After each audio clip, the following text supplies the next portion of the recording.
Satoru Gojo, probably the most famous anime character in recent history, known for being so OP that his verse is quite literally helpless in dealing with him, that is due to his hack-like abilities, with the exception of Sukuna of course. However, you might be wondering, what does a broken superhuman character such as Gojo doing in a video about Blue Lock? Well, since Gojo is one of the most egotistical characters in Jujutsu Kaisen, it's only natural for me to try and compare him to the show that made being egotistical a core prerequisite to success. So, in today's video, we are going to translate Gojo's broken abilities into realistic weapons that would fit in the Blue Lock verse, and see where would Gojo fall if he ever was a striker. 領域展開 Now obviously we are going to take Gojo from a superhuman to a normal human, or at least a normal human by Blue Lock standards because we've seen some insane shit from them. But anyways, we are going to take Gojo down from being an extremely powerful being to a regular Japanese footballer that is participating in Blue Lock. And of course, it goes without saying, I'm not just talking about his abilities here, I'm also talking about his physicality. As I said, we are going to treat him as a normal human here. But with that, let's dig in. Now, since we are talking about Gojo and Blue Lock, we are actually going to start with an ability before we even go into his physicality. Of course, I'm not talking about his Limitless technique, but rather his 6-eye. Even though the Limitless technique is at Gojo's ability's core, we are actually going to start with the eyes, because as you all know, the eyes play a huge role in Blue Lock. In fact, they kinda became a prerequisite. You can't really be an OP player in Blue Lock without having some sort of a broken vision. And so, let's ask the question, how would the 6 eyes translate into Blue Lock? Well, let's actually look into that and start by analyzing what these eyes enable him to do. First is the broken perception. The 6-eye allow Gojo to sense anything with cursed energy, like we've seen him do with those two sorcerers when he was a kid. However, it doesn't end here. You see, in any anime where there is some type of a special energy, like nin, chakra or ki, there is always a technique to hide that energy. For example, in Dragon Ball, Vegeta learned this on Earth, and in Hunter x Hunter we have Zetsu. However, things are different with Gojo, because even as a kid, he was able to detect Toji even though the latter has no cursed energy. You see, Toji is actually invisible to cursed energy detecting techniques. However, Kid Gojo actually was able to detect the lack of cursed energy in that spot where Toji was standing. Amazingly enough, he was able to detect the emptiness there, created by Toji's body that is devoid of cursed energy. This actually shook Toji to the core, because it was the first time in his life that someone actually was able to sense him. And this is crazy because this is Kid Gojo. However, when I saw this, it reminded me of something from Blue Lock. It actually reminded me of Kid Isagi and his insane perception. Now obviously the 6 eyes are way more broken. However, bear with me guys. Kid Isagi was able to detect mosquitoes across the room. He was actually able to see them and get frightened by them, even though his parents couldn't. And also he was able to detect if a storm is going to happen through the subtle changes in the weather. And this is definitely a great indication of Isagi's insane perception. This actually translated well with Isagi's playing style after him acquiring metavision. Through his insanely high perception and of course his adaptability, Isagi actually presented the best metavision in the U20 category, only rivaled by Kaiser after his awakening. Yes, only after the awakening, which for us means that the 6 eyes best counterpart in Blue Lock is actually metavision. However, this is not all to the 6 eyes. You see, Gojo is actually able to dissect his opponents and their cursed techniques with impeccable precision due to his 6 eyes, and this is definitely reminding me of the assassin's eyes that were presented by Karasu and Lorenzo. This actually kind of fits, because like we are seeing in the Neo Egoist League, both Karasu and Lorenzo present an insane sense of perception. This means that I think the 6-eye, not only do they translate to metavision, but also to the assassin's eyes. They will be a fusion between two types of vision, and if you are finding this hard, well, think about it this way. We have Kaiser who has the predator eyes and metavision at the same time. Even though they contradict each other at times, Kaiser is able to manage both due to his high soccer IQ, and I actually have no doubt if Kaiser can do it, so can Gojo.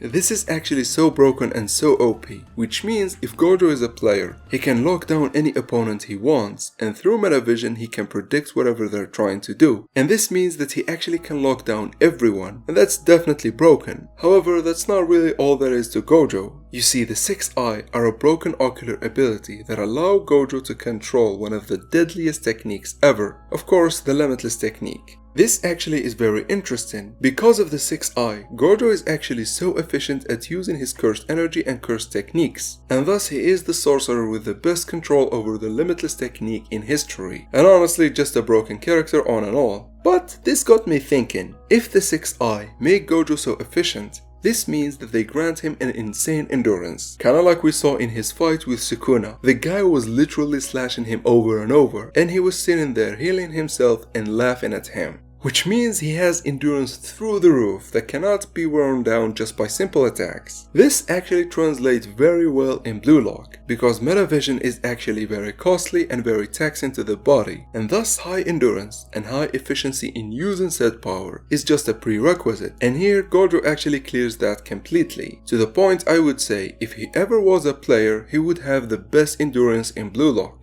But endurance is just one aspect to physicality. Where does Gojo stand on the other aspects? For example, jumping ability, strength, and of course speed. Well, first let's talk about his raw power and strength, because I think it's going to be his weakest stat. You see, Gojo is a very skinny dude. Like seriously, very tall, but very skinny. This means in reality he will not be a strong player at all. He actually will be nimble, despite his high height. However, what I actually want to focus on is Gojo's flexibility. In Jujutsu Kaisen, Gojo is actually depicted as a very flexible character. Despite being tall, he can move his limbs very freely. And this reminds me of a player from Blue Lock. Of course, I'm talking about Nagi. I think Gojo could have Nagi's flexibility. However, I don't want to push it to the extreme yet, because we actually have another player who is extremely flexible. And since we are basing Gojo's flexibility on what we have seen in anime, and there is no statement backing it, I have no option but not to compare him to the most flexible player in Blue Lock. And actually, I would say he is on the level of Hiraji. You know, the guy that resembles Neji from Naruto. But in any case, having that flexibility and that height is definitely impressive, and would mean he has an insane jumping ability. Definitely not on Ario's level, but still up there. However, with that, we actually reach the final physical stat, which is his speed. Now, in the continuity of Jujutsu Kaisen, Gojo is actually very fast. He also can teleport using blue, which we will get to in a moment. You see, this kinda makes it feel as if it's hacks.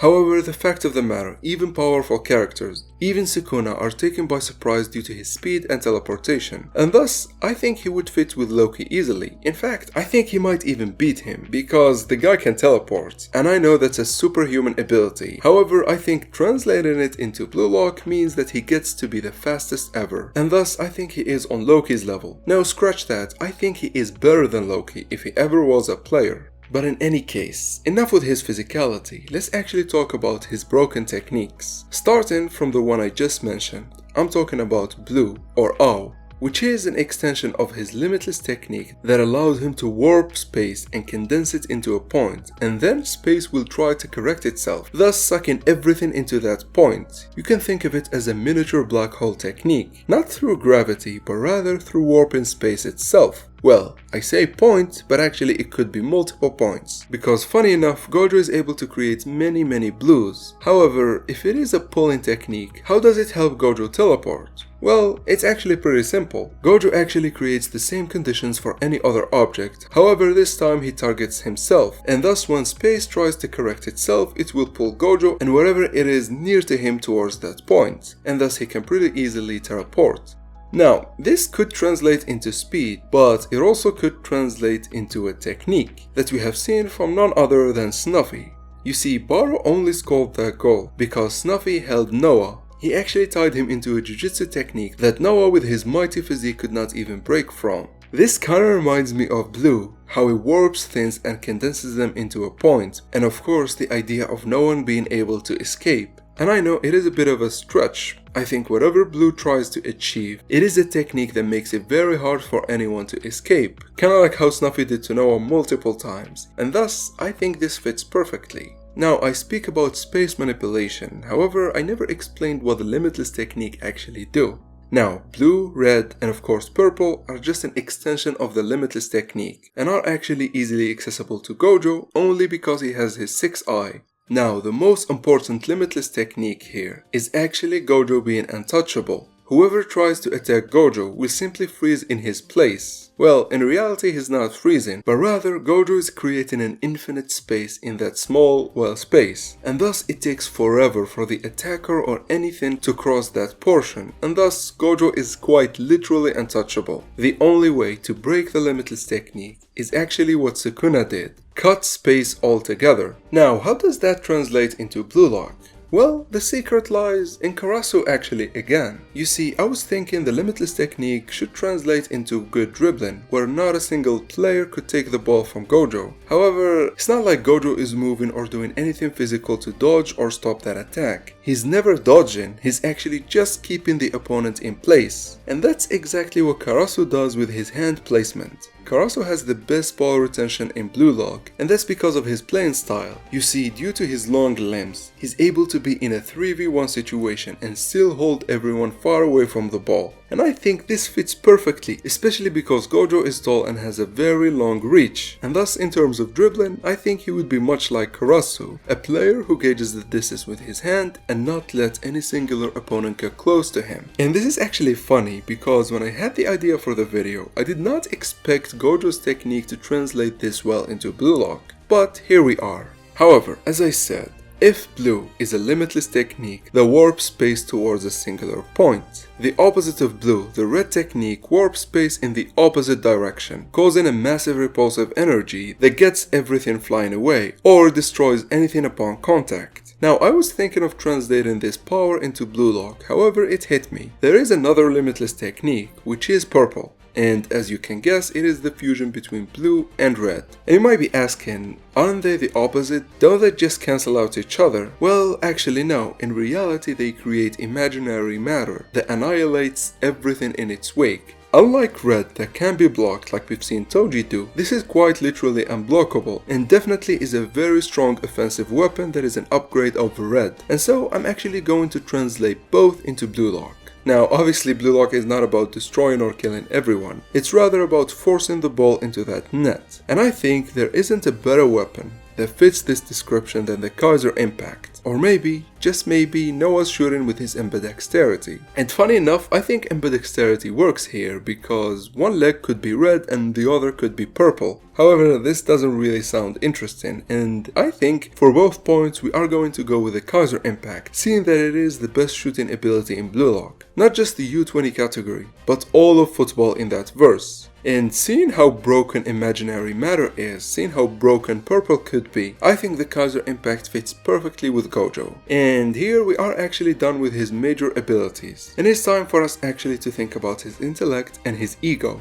As I said, Gojo is a very egotistical character, but where would he fit in the Blue Lock verse? Well, we have the biggest egoist in Blue Lock, being Baro, Prince, Lavinio, Isigi, Sai, and so on. All of these crazy players think they are the best and think they deserve to be number one. However, it is obvious that Baro has the biggest ego of them all, and he thinks that he is above everyone else and everyone should play for the sake of him. This is definitely very twisted, but believe it or not, Gojo's ego is actually even scarier, as he thinks of himself as the honored one. Not just the honored one, the only honored one. Not just on Earth like Baro, but actually throughout the Earth and the heavens. And thus, I actually think he would have a bigger ego than Baro. And so, I would say he would fit perfectly in Blue Lock. Being that type of an egotistical, twisted person, he actually could even surprise Ego himself.